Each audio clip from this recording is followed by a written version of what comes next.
All right, so when I think of purpose, my purpose in life, I feel like it's changed as I've gotten older.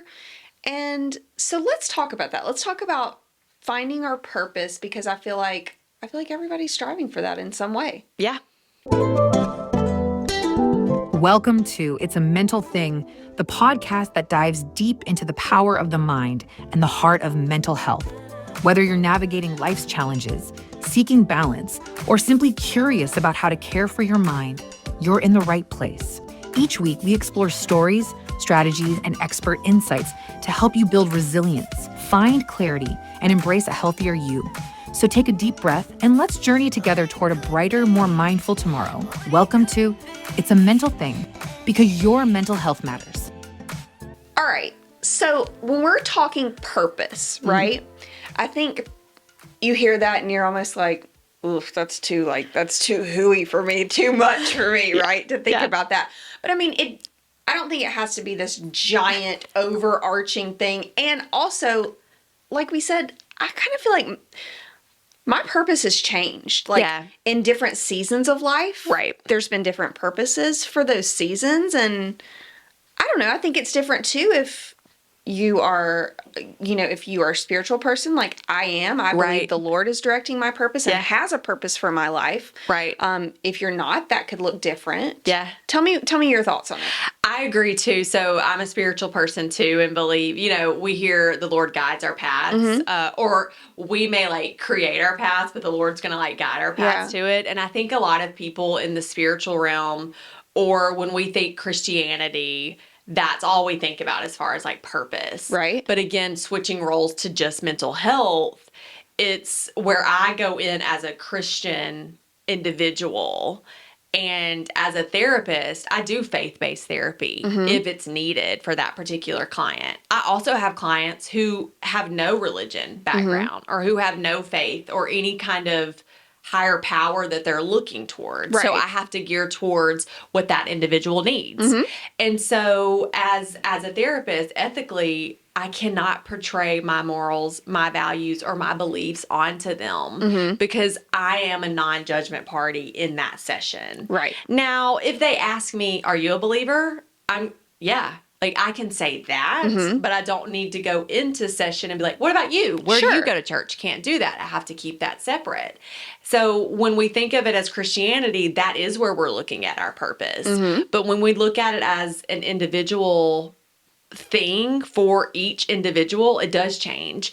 And so finding your purpose involves self-reflection a lot of the times, especially when you're growing and when you're changing, identifying your values. So my values, again, would be different than my client's values, which is typical and normal. Right.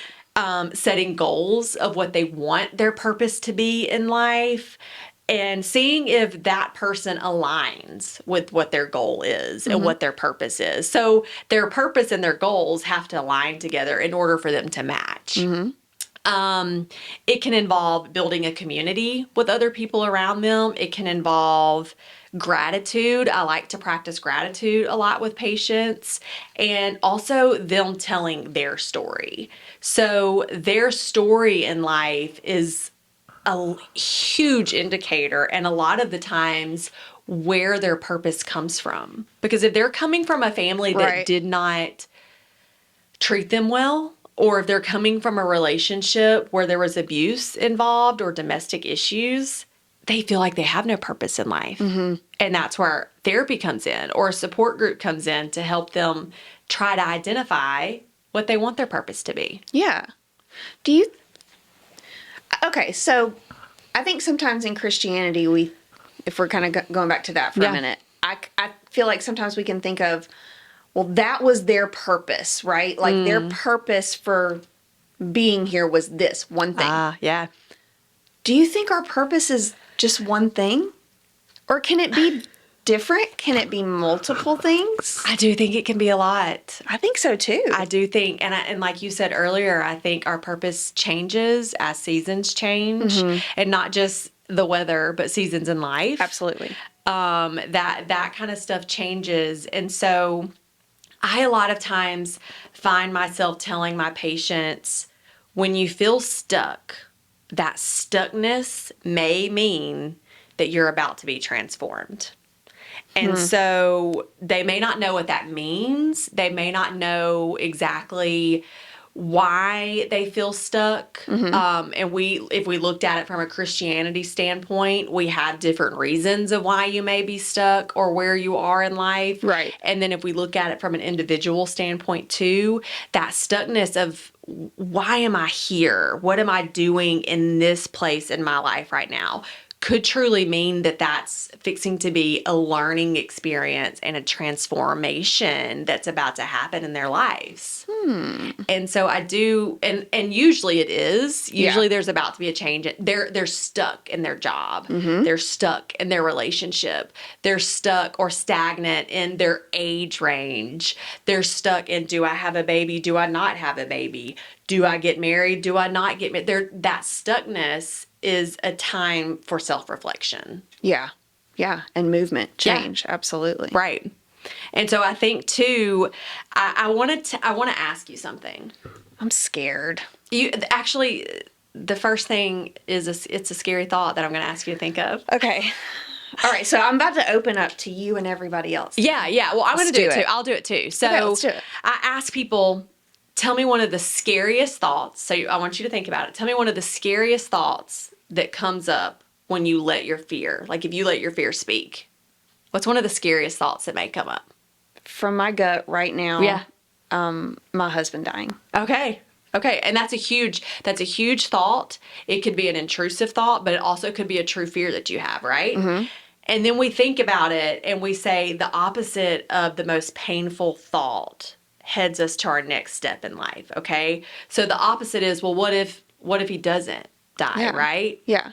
Then that changes our perspective and we step outside of the anxiety and we're looking for a future with your husband, right? Right. Because it's all what if scenarios anyways.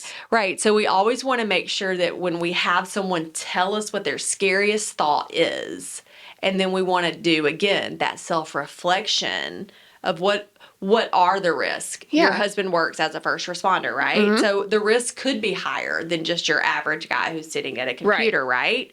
But then we also want to turn that perspective around and have you self-reflect on what are the possibilities of if that is the opposite thought. What if he doesn't? Yeah. Okay. So that's the scariest thought. And we're self-reflecting. And then we go into, if I ask you to say, we're going to time travel a little bit and we're thinking of our purpose, right? So our full-blown purpose in our life. Think about, you go to sleep, you wake up, it's 2035. Okay, so 10 years have passed. Okay. You wake up, it's an ordinary day. What does it look like? What has changed for you? Where are you? Like, you really want me to answer? In 10 years. Like, what do you think? What do you think has changed for you? I'm a creature of habits. Yeah? So I don't want a lot to have changed. Yeah. But like, my girls wouldn't be in the house anymore, and hopefully my husband would almost be retired, and we would get to travel and have like an awesome life and be living it up in our early 50s. Right. Ugh. Crazy, right? Yeah. So then at that point, you're asking yourself, from now, 2025 to 2035, what is your purpose in the 10 years of life and living? And that's what we're trying to think of in life. We can't we can't determine the future. We can't predict the future. Yeah. Because we don't know. We only have this moment. Yeah. But when we're looking at the purpose of life, we always want there to be a future, right? Because if you're asking me that and then saying, okay, if I'm thinking, then what would my purpose be in those next 10 years? Like, it would be to be a wife and a mother and just find joy and contentment in that. Yeah. And like, what a beautiful purpose that, that you've lived. And then 10 years ago, you would have said, well, I was afraid of this. And you immediately told me your fear was my husband dying. But then 10 years down the road is my husband's about to retire. And we're going to travel. And we're going to travel the world, right? Yeah. So if we let our fears speak into our lives every day, and we let our anxiety speak into our lives every day, we forget what our purpose can be. Yeah. And that is just so important for people to remember that everybody's purpose is different. Everybody's purpose in life can look different, and it doesn't always have to be the same. But I love that. But people forget, I want to have a purpose in life. So that means I have to have a future. And that's why we don't give up. And people who can't see a future in their life may not feel like they have purpose in this world, but everyone has a purpose in this world. Everyone is here for a reason. Everyone can think of a future that they want, can envision of a future that they need in their life, whether it was childhood trauma that made them close that wall on, I have no purpose in life. You can. Step by step, we can break that wall down and find our purpose. And I think that's the goal, is like finding our purpose in life, because it doesn't come with a manual of here's how to find your purpose in life. There are goals and things we can do, but finding your purpose has to be like a driven force that keeps us going, right? Yeah. And especially for people who are struggling. And I think that's why therapy is just so wonderful, Yeah. whether it is just like a hardcore, like I've got an issue, or hey, I just need to things feel a little stuck. I'm Yeah. in a little bit of a rut right now, and I just need to figure out what does this look like going forward, right? Like kind of finding that purpose, even if that's not in your head, like I need to find my purpose today, right? Like I just need to know why I'm kind of like stuck right now. And I think it's just such a wonderful tool to be able to move to the next. Yeah. And knowing, and I just want everyone to know they have a purpose. They have a purpose and a reason to be here, no matter if they're in their darkest hour of life or even if they're at their peak of life. Yeah. There is a purpose for you. And everyone has a different why. So there are several common whys and several common purposes that I hear often. Okay. It's usually love, success. They want to leave a legacy. They want to have security. These are just a few, like love, legacy, people, my family, my job, the security of money, not just security of life, but these are just a few that people mention that is what kind of keeps them going.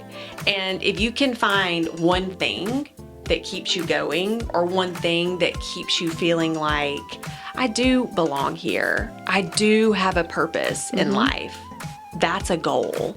And that is a very realistic goal that they can keep up with. Love it. Thank you so much. You're welcome. Be sure to follow our podcast on your favorite platform or find us on YouTube. Just a quick note. If you're facing a mental health challenge, we encourage you to seek help from a licensed therapist like Erica or a healthcare provider. Remember, your well-being is personal, and only a professional can provide guidance tailored to your unique needs.